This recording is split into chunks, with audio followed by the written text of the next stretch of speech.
평창 올림픽 유치를 위해서 10년 동안 100개국이 넘는 나라를 뛰어다니고 지금 또 자원봉사자로 등록을 해서 열심히 준비하고 있는데 현송월에 점검을 받는다고 하니까 분통이 터져서 밤잠을 못 이룬다고 합니다.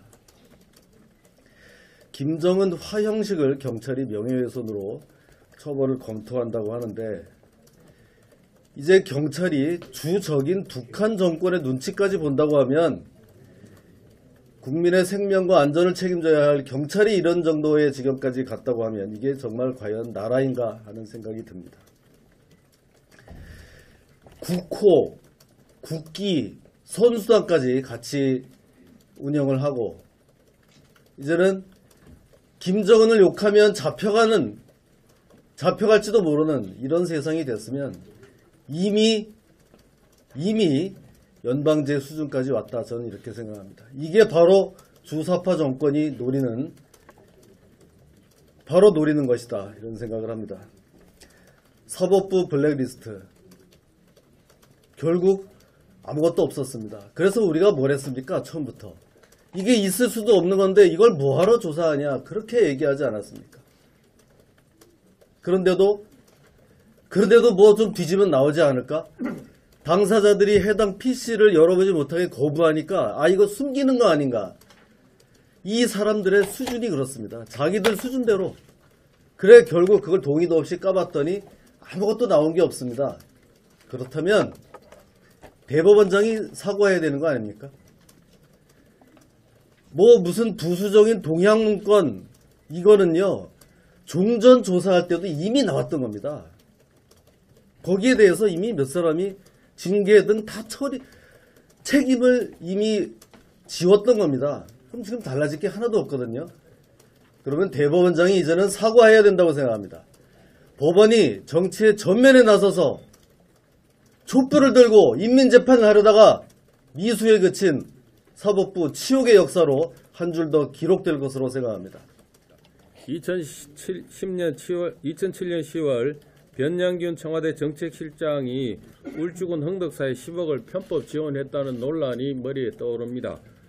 진상규명을 해야 될 것이라고 생각합니다. 누가 얼마나 어떻게 갖다 썼는지 현 정부가 분명히 밝혀야 됩니다.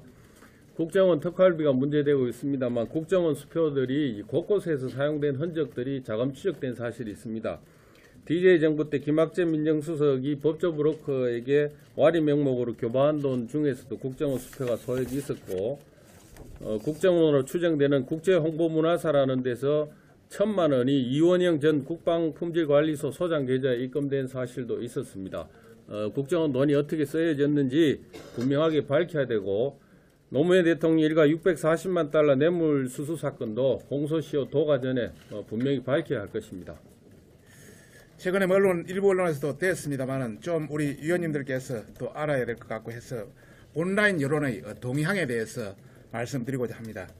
최근에 가상화폐 관련이라든지 평창 올림픽 이슈로 인한 2030 이런 계층의 반정부 성향이 어떤 온라인상에서 급격하게 증가하고 있다, 이런 말씀을 우선 알고 있어 드리고 싶습니다.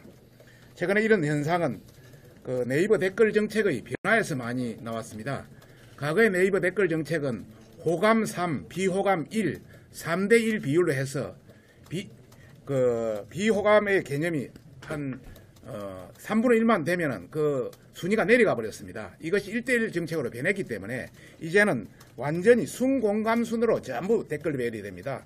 그러다 보니까 현재 반정부 뉴스 감추기가 급격하게 감소됐다, 이런 차원을 말씀드리면서 이러다 보니까 문정부 친일의 문정부 친일회가 큰 충격과 혼란 상태로 되고 있고, 최근에 추미애 민주당 대표는 네티즌 네이버와 전쟁을 선포하고, 또 일부에서는 자유한국당에서 조직과 매크로를 이용해서 조작하고 있다, 이런 이야기까지 나오고 있고, 오늘 아침 신문에 어느 신문에서는 네이버에 대한 네이버페이를 이용하지 말자는 문바들의 여러 가지 그런 동향까지 나왔습니다.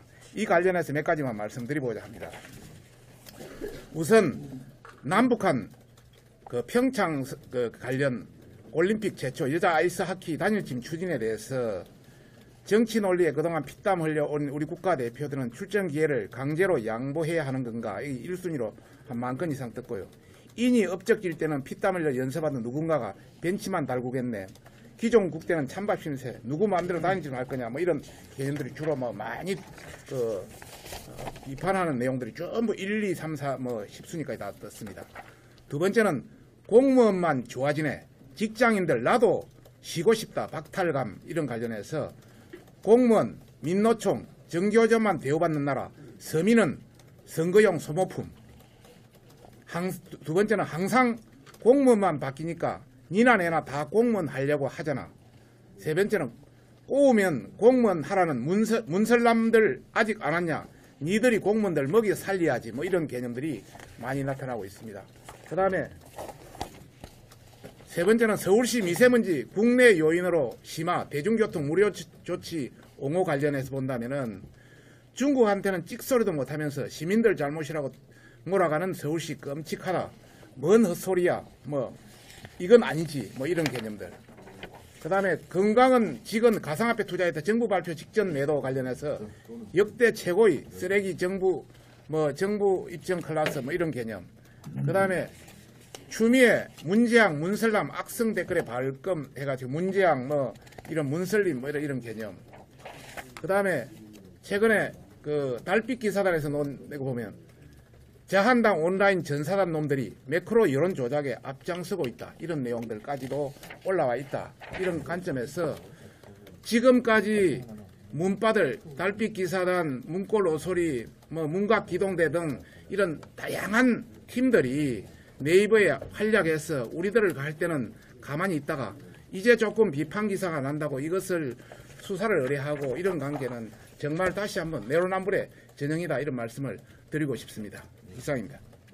정부에서 부동산 대책을 많이 내놓는데도 불구하고 실소유자들이 난립니다. 피해가 없도록 면밀한 대책을 강구해 주시기 바랍니다. 아울러서 윤재옥 수석님과 김기태 의원께 지적을 해주셨지만 근본 판사 블랙리스트 건과 관련돼서 결론은 1년 동안 그렇게 큰 소란을 피웠지만 블랙리스트는 없는 것으로 판명이 났습니다. 제가 알고 있기로는 사법행정위원회 총 34명 구성을 위해서 과거 법원행정처에서 국제인권법연구위원들 15명을 34명 중에 포함을 시켰습니다. 오히려 불이익을 받은 것이 아니라 혜택을 본 판사들도 있습니다만 이번 조사에서는 이거는 쏙 뺐습니다. 그래서 제가 걱정되는 것은 성향 분석은 오히려 이런 분들을 피해를 주기 위한 것이 아니라 제가 지금 말씀드렸듯이 사법행정위원회 총 34명 구성 중 15명을 무려 위촉을 하기 위해서 배제를 시키지 않았다는 것입니다. 이걸 다시 한번 지적을 하고 제가 걱정되는 것은 이번 일을 계기로 해서 양식 있는 능력 있는 고위 법관들이 대다수가 명예신청을 했다고 합니다. 인재의 손실을 우려하고 대법원장은 이에 대한 책임을 지고 대국민 사과와 선량한 판사들에 대한 사과를 분명히 요구합니다. 이상입니다.